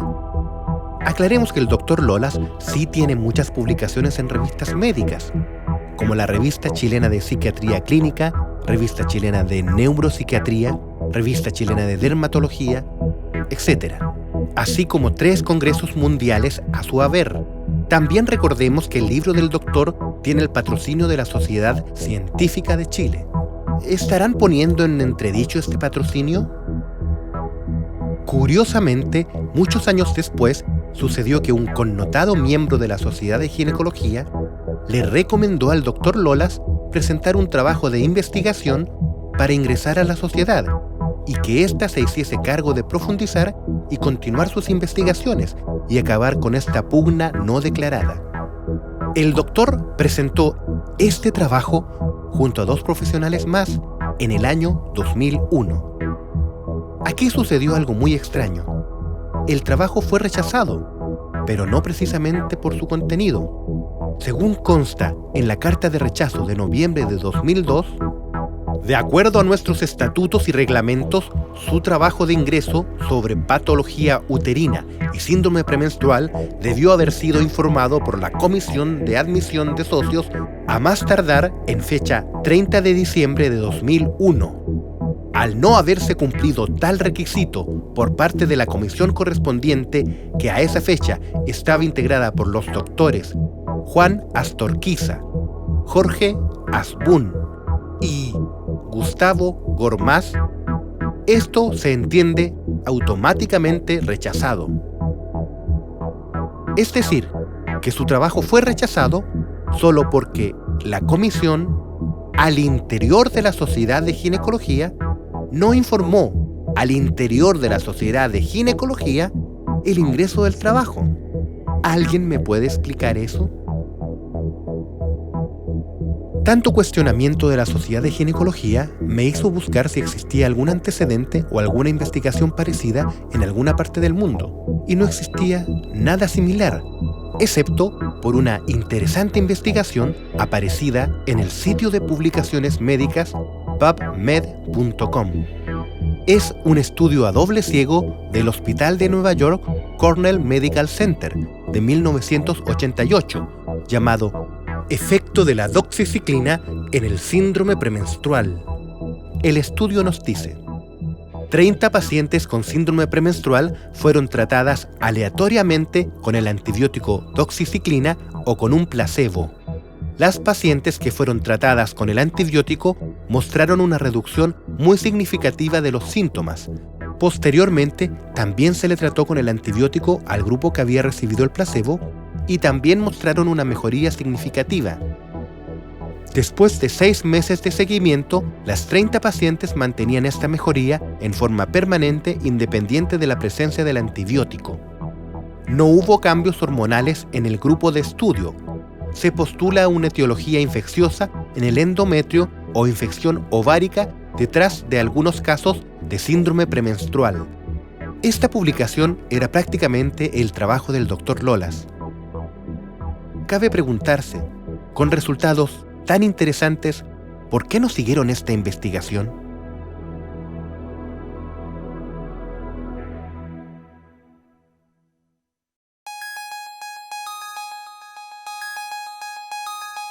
Descubrí que el Dr. Lolas siempre tenía consultas desde el extranjero de pacientes con problemas tan grandes que a algunas no les quedaba otra opción que viajar hasta Chile para tratarse.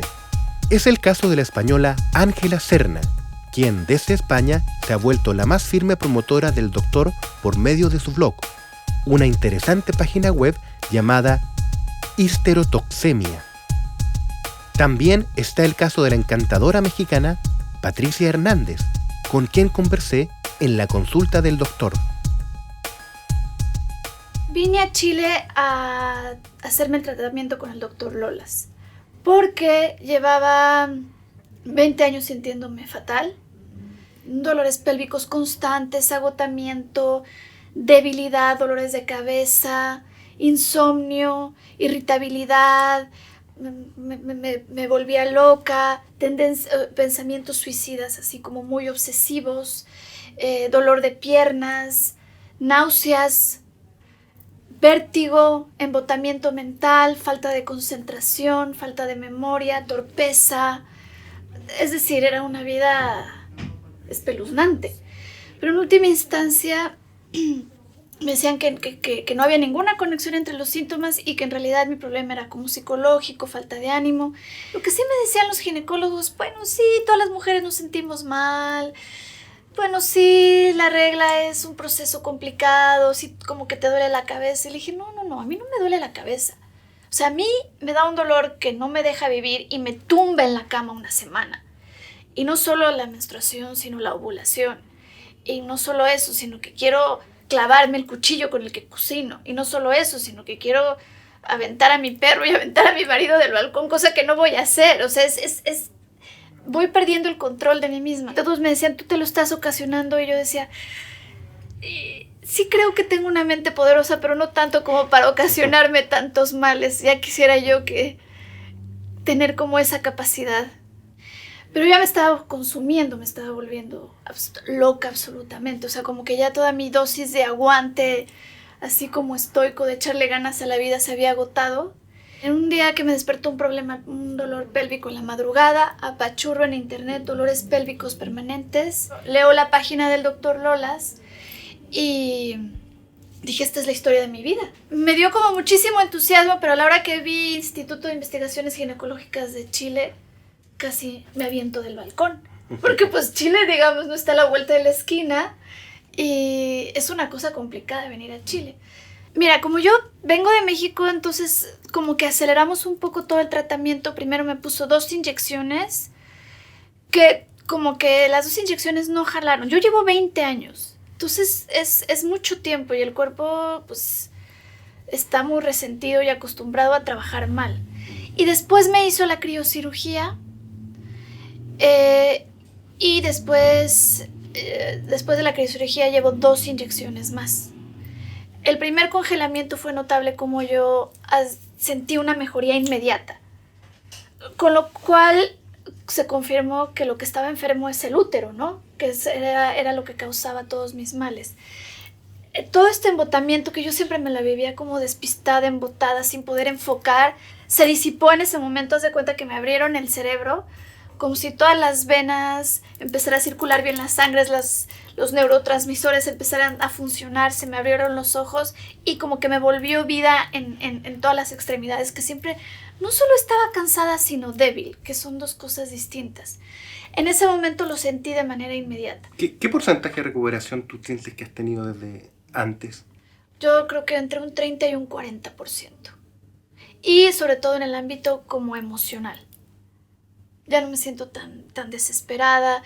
Antes cada día me parecía una batalla campal, o si se me acababan los limones en la casa me volvía absolutamente desquiciada, me parecía una tragedia, que claro, visto normalmente no era una tragedia, era cuestión de ir a comprar limones o resolverlo de otra manera.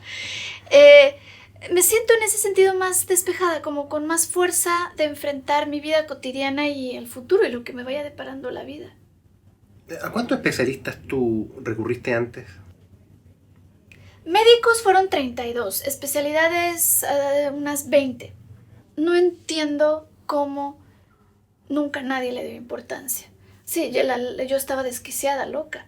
Yo me inventaba todas esas cosas o no aguantaba nada, era una hipocondríaca, una histérica. Qué poco aguante. Todas las mujeres pasamos por lo mismo. Yo decía, pues yo no, yo veo a mi alrededor, veo a mis amigas, otras mujeres que no pasan lo mismo que yo. Me tiene tan sorprendida que la medicina, que hace además investigaciones y se ha especializado, tenga tan dejado a la deriva el tema del útero, que es un órgano más. La visión se ha enfocado más al terreno de la fertilidad, de que las mujeres queden embarazadas. Yo nunca pude embarazarme, que en realidad ese no es el tema para mí, ni estoy traumada, ni me desgarro por no tener hijos, ni nada. O sea, yo me desgarraba porque me sentía mal y yo ni siquiera me sentía con la fuerza, digamos, de criar un hijo, ¿no?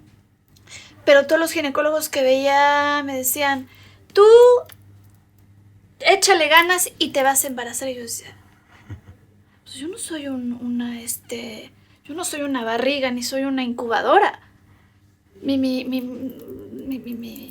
El sentido de mi ser no se reduce a la maternidad. Entonces, pero la medicina enfocada en el término ginecológico como que está ahorita más enfocado a la fertilidad. Supongo que eso deja mucho dinero. Y las mujeres están obsesionadas por tener hijos. Yo no sé. Ya no sé qué es la medicina. Ya ahorita se ha vuelto como una industria.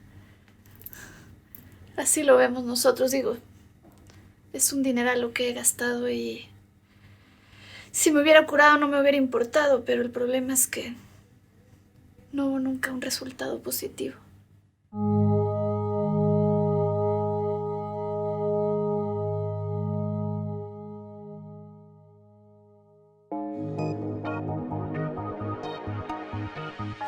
Una idea loca me cruzaba por la cabeza.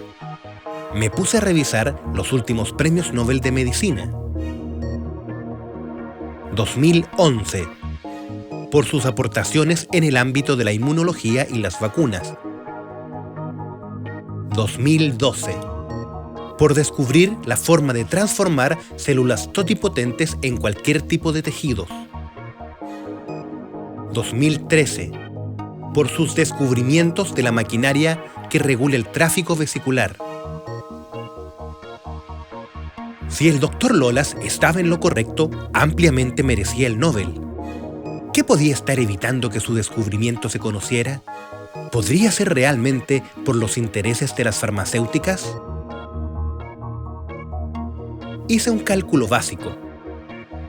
A una mujer que sufre el síndrome premenstrual, seguramente su ginecólogo le recetará el medicamento Yaz o Yasmin. Verá a un psicólogo o psiquiatra, quien seguramente le recetará para la depresión Prozac y para la ansiedad puede recetarle Alprazolam. Consumirá un diurético como la espironolactona. Seguramente tendrá problemas al colon. Verá a un gastroenterólogo que le recetará Doloverina y también Devridad. Con esta simple mezcla básica de medicamentos ya tenemos un valor total de 129.909 pesos mensuales. Anualmente, esa paciente tendría un gasto en fármacos de sobre el 1,5 millones de pesos. Lo que en un país como Chile, cuyo salario mínimo mensual apenas pasa a los 200.000 pesos, es demasiado. Si esta simple suma la proyectamos a millones de mujeres en el mundo, anualmente son cifras siderales que la empresa farmacológica dejaría de percibir de raíz con un tratamiento curativo. Me sorprendió la cantidad de documentales y reportajes que encontré en internet sobre este tema, implicando algunos incluso a la Organización Mundial de la Salud en conflictos de interés. El propio Premio Nobel de Química de 2009, Thomas Stice, ha denunciado: muchas de las grandes farmacéuticas han cerrado sus investigaciones sobre antibióticos porque curan a la gente, y lo que estas empresas quieren es un fármaco que haya que tomar toda la vida. Puedo sonar cínico, pero las farmacéuticas no quieren que la gente se cure. ¿Acaso la medicina no era lo que siempre había imaginado? Fui a conversar sobre estos temas con un hombre muy informado, que conoce el trabajo del Dr. Lolas, cuyo blog es uno de los más lúcidos y fundamentados que existen en Internet. Con un currículum laboral impresionante, con destacados cargos en universidades, en instituciones gubernamentales y en organismos no gubernamentales. Don Rolando Chatonneff. Cuénteme cómo conoció al Dr. Lolas. Lo conocí en un viaje que hicimos a China. Empezamos a conversar y conocí su tema. Y le hablé de mi tema también, de parte de plantas medicinales. Y ahí, cuando conocí su tratamiento y vi los resultados que habían extraordinarios, a la vuelta del viaje él me invitó a su clínica y me mostró los videos que tiene. Impresionó mucho ese video de esa persona que llega totalmente congestionada, que es una cosa espantosa, y le aplica frío al útero y se mejora totalmente, ¿no? Y después aparece el efecto del frío y vuelve a decaer. Entonces ahí se ve como empíricamente que se ve que las toxinas que se generan ahí en el útero son las que originan gran parte de malestar. Y yo estaba muy ligado a la Universidad de Chile. Yo fui 50 años académico en la Universidad de Chile. Y ahí tuve contacto con Giorgio Solimano cuando estaba jefe de la Escuela de Salud Pública. Entonces yo le planteé el tema y le entregué un pequeño memorándum sobre mi punto de vista y no tuvo mayor acogida. Y eso como que no quiere oírse, ¿no? Son cosas que a veces no quieren oírse. Como que está muy cerrada también la profesión en ciertos modos de pensar y las cosas nuevas no las reciben, ¿no? ¿Para qué es la medicina? ¿Para qué estudiamos medicina? Bueno, se entiende que la medicina, la base fundamental es para la salud y el bienestar de la población. Ahora, eso se asocia siempre a toda actividad, obtención de ingresos y algunos para acumular riqueza, otros no. Es muy difícil, dice, que el médico que sale ahora con una tremenda deuda entra al servicio público. Tiene que pagar la deuda. Entonces, se ha cambiado la mentalidad. Yo creo que el modelo, digamos, tan neoliberal con que entramos nosotros lo ha hecho un trastorno en Chile muy grande. Hemos crecido económicamente, pero tenemos la sociedad nuestra profundamente dañada. Se supone que si entendemos que el fin de la medicina es curar, sí, ¿cómo se va a rechazar un procedimiento por el que las personas se curan? Sí, pero es que yo creo que no muchos médicos cumplen su función, ¿no? Eso mismo que se van a las especialidades donde va más dinero, ¿no? Entonces, ¿cuál es la posición del médico? Es más bien ganar dinero, ¿no? Yo he tenido experiencia con el tratamiento de cáncer también, con clínicas importantes que han boicoteado totalmente el uso de medicina natural, ¿no? Ahora, los médicos se encadenan con el sistema también de farmacéutico y laboratorios porque le financian la salida a los congresos y hay todo un proceso de... Hay visitadores médicos que llegan a los médicos, los van formando, los van actualizando.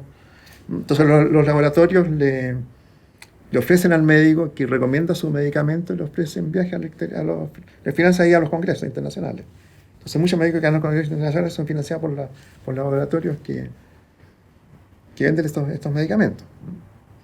Si el mundo curara el síndrome premenstrual, habría muchos remedios entonces que no se consumirían.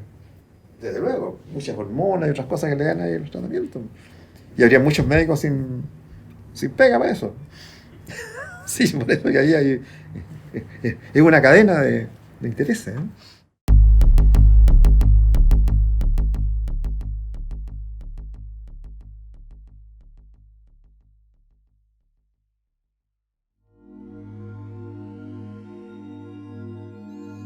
Busco en internet. Descubro que hay teorías muy interesantes que relacionan los problemas neurológicos con problemas de los niños para eliminar los contaminantes. Teorías que plantean problemas a nivel digestivo, problemas del sistema excretor y no cerebrales. He ahí la razón que el mercurio de las vacunas sería un agente contaminante y desencadenante. Hay tratamientos que buscan limpiar al niño de contaminantes externos y de los contaminantes de algunos alimentos. De ahí nace la llamada dieta libre de gluten y caseína. Sin embargo, estos tratamientos son cuestionados por muchos otros médicos y en las facultades de medicina se enseña que no sirven.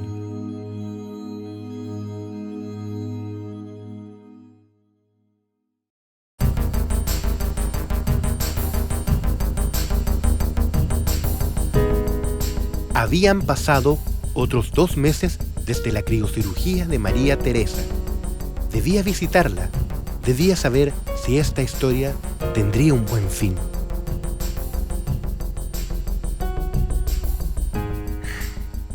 Hola María Teresa, ¿cómo estás? Hola Patricio, muy bien, gracias. ¿Y tú cómo estás? Bien. Hola Bruno, ¿cómo estás? Bien. ¿Y tú? Cuéntame qué pasó contigo después de la cirugía. Después de la cirugía me sentía muy, muy bien. Cuando me hicieron la cirugía estaba en mis días buenos. Tenía la cara sumamente rosada. Las ojeras que había tenido durante toda mi vida habían desaparecido completamente. Me sentía muy fuerte, con muchas ganas de hacer cosas, siendo que estaba en reposo absoluto. Era contradictorio porque de verdad tenía ganas de correr, de saltar, de estudiar, de hacer muchas cosas. Al correr de los días me empecé a sentir un poquito menos bien. Ya empezaron a ser los días malos y obviamente en mis días malos yo experimento una sintomatología muy florida, pero a pesar de eso eran unos días bastante buenos para ser días malos y me sentía mejor. Siempre después de cada control que tengo cada 15 días, siempre experimento una mejoría y he visto cómo mi útero va cicatrizando y cómo eso se correlaciona con la disminución de varios síntomas. Después de los 2 meses de cirugía, el doctor me ha dicho que se empiezan a notar los resultados más significativos y más definitivos, porque el proceso de regeneración del útero logra o sea, como su mínimo o máximo, digamos, en 2 meses.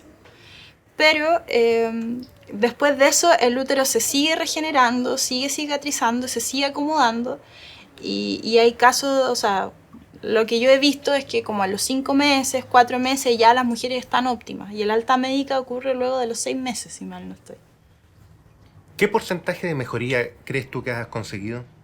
Yo creo que tengo por lo menos un 70% de mejoría. Los cambios que he visto han sido que de verdad está menos irritable. O sea, aunque de repente tiene su alto y bajo, de repente no está tan bien, de repente igual está irritable, es distinto a como era antes. Ahora el nivel de ella de irritabilidad es parecido al mío. Ahora estamos bien, estamos como con mejores proyectos juntos, podemos pensar a futuro mejor, podemos proyectarlos bien, podemos hacer más cosas, tener más vida social porque estábamos súper aislados. Sí. Podemos hacer deporte juntos, no sé, podemos hacer muchas cosas que antes no podíamos hacer. Ahora siento que si nos proponemos algo lo podemos hacer. Además antes, que si podemos ser felices y estar juntas a pesar del síndrome, ahora sin síndrome con mayor razón va a ser todo mucho más fácil. Sí, es cierto. ¿Creen ustedes que el Dr. Lolan merezca el premio Nobel? Sí, yo creo que sí. ¿Y tú? Yo creo que sí. O sea, realmente es un hallazgo sumamente relevante.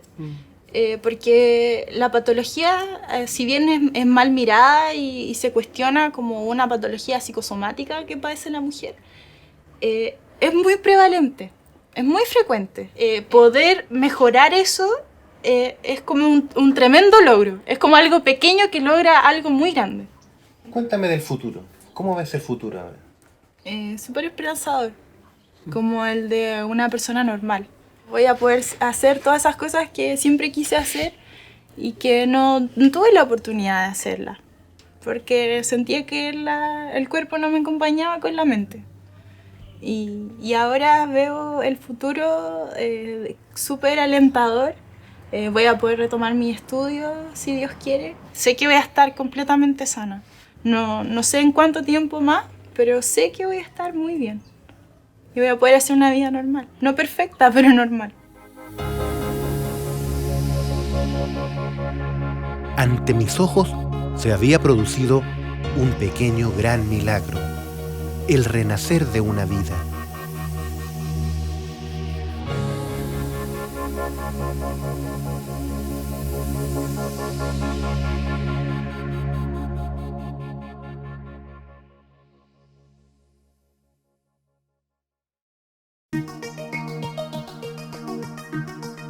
Me faltaba algo. no podía terminar este documental sin tener aunque sea una opinión del resto de los ginecólogos. Estuve casi un año gestionando con la oficina que maneja las relaciones públicas de la Sociedad de Ginecología una entrevista con su actual presidente, el doctor Hernán Muñoz, uno de los firmantes de la carta de rechazo del trabajo del doctor Lolas. Sin embargo, inexplicablemente, nunca se me concedió. Al cabo de esos meses, se me contactó con uno de los directores de la sociedad, el doctor José Antonio Arrastoa. Si bien no era el presidente, sí era un cargo muy importante. Me coordiné por teléfono con el doctor Arrastoa y resultó ser una persona sumamente amable. No era contemporáneo del doctor Lolas, por lo que era probable que no lo conociese. A pesar de eso, no podía arriesgarme a quedar nuevamente sin entrevistado. Así que, para bien o para mal, decidí ocultar el verdadero motivo de la entrevista. Me reuní con el doctor Arrastoa. Le confesé que le había ocultado la verdadera razón de la entrevista y procedí a contarle todo lo que había descubierto en estos largos meses de investigación.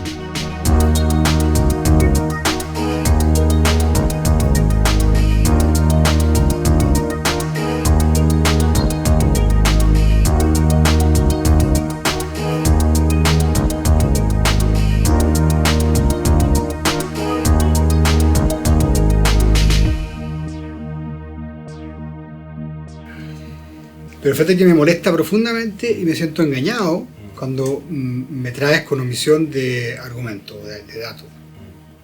Yo creo que no corresponde. Mira, en medicina, la medicina no es ciencia absoluta. No es ciencia absoluta, tiene mucho de arte. Mucho de arte.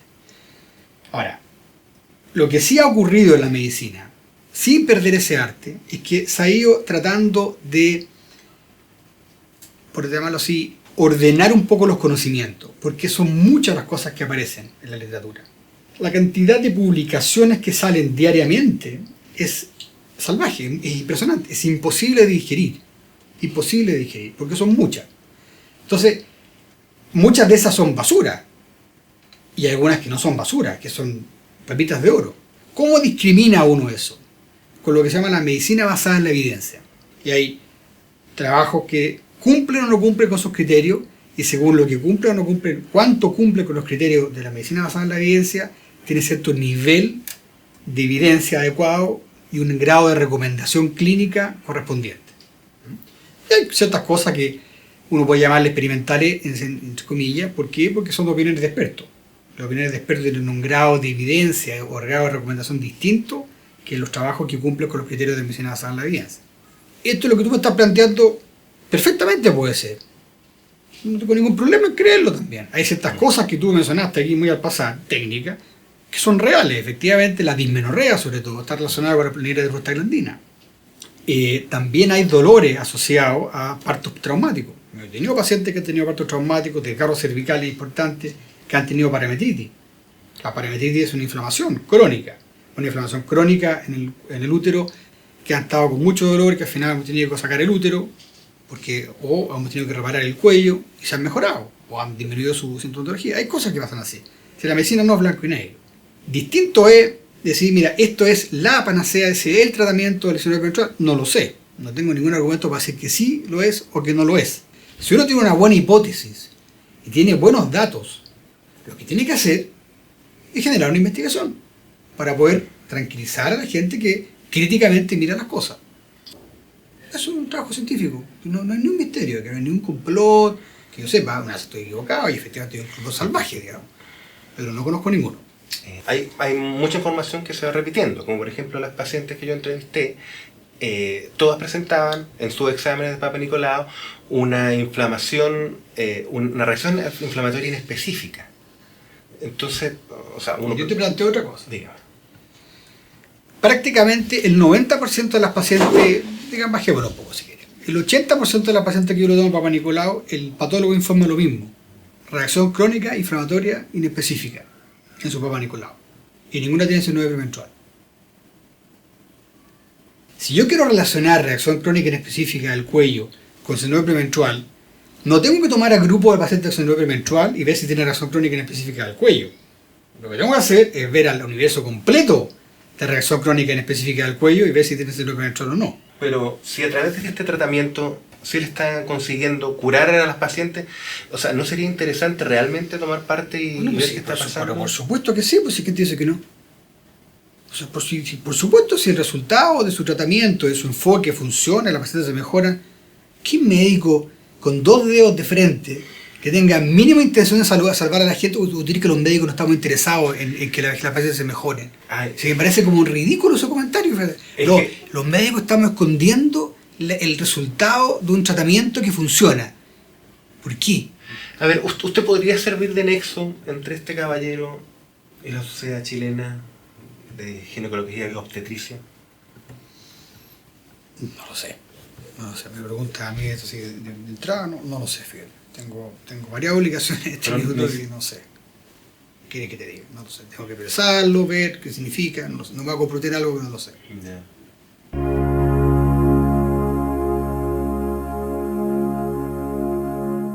Creo que no actué de la forma correcta con el doctor Arrastoa. No sé si logré abrir una ventana entre el doctor Lolas y los demás doctores, o si le cerré todas las puertas para siempre. Solo el tiempo lo dirá. Un año de investigación ya era suficiente como para tener una opinión. Era tiempo de cerrar el ciclo hablando con el doctor Lolas. Hay un falso precepto en el periodismo, que es que el periodismo debe ser objetivo y neutral.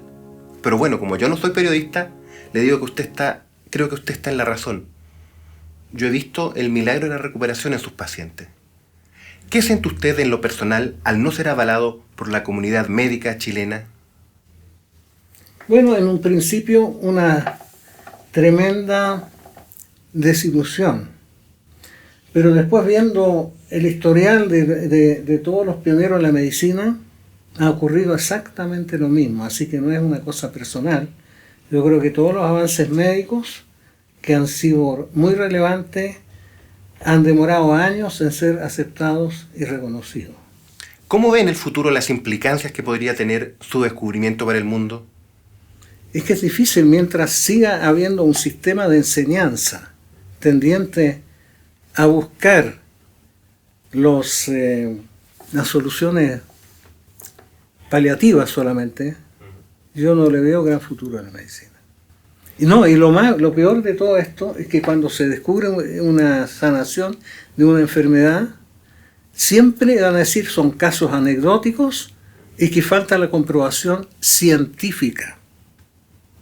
Yo no sé si 40 años de mejorando pacientes no es suficiente comprobación científica. ¿Cómo se imagina que debería ser el futuro de la medicina? Más humana y más buscando la verdad y las causas de las enfermedades, más que tratar los efectos y los síntomas solamente. Gracias, doctor. Mucha suerte. Quizás los grandes iluminados de la historia no fueron los seres líricos que nos cuentan los libros y siempre fueron solo uno de nosotros. Quizás el doctor Lolas es solo otro Quijote más en el solitario camino de la incomprensión. Me pregunto si alguien se hará cargo de todo lo que he descubierto en este documental, o si al igual que el libro del doctor, sus publicaciones y reportajes, quedará todo en el olvido. No dejo de pensar qué más puede esconder esta ciudad. Quizás en ese edificio esté oculto el descubridor de la cura del Alzheimer. Tal vez en esas casas esté alguien que ya ha descubierto la cura para el cáncer. Quizás muy cerca de aquí esté alguien que pueda descubrir lo que tiene mi hijo. Tal vez, lejos de la medicina tradicional, esté la respuesta para que mi hijo abra la ventana que logre comunicarlo con el mundo. Y si esa respuesta está allá afuera, vamos a ir a buscarla juntos.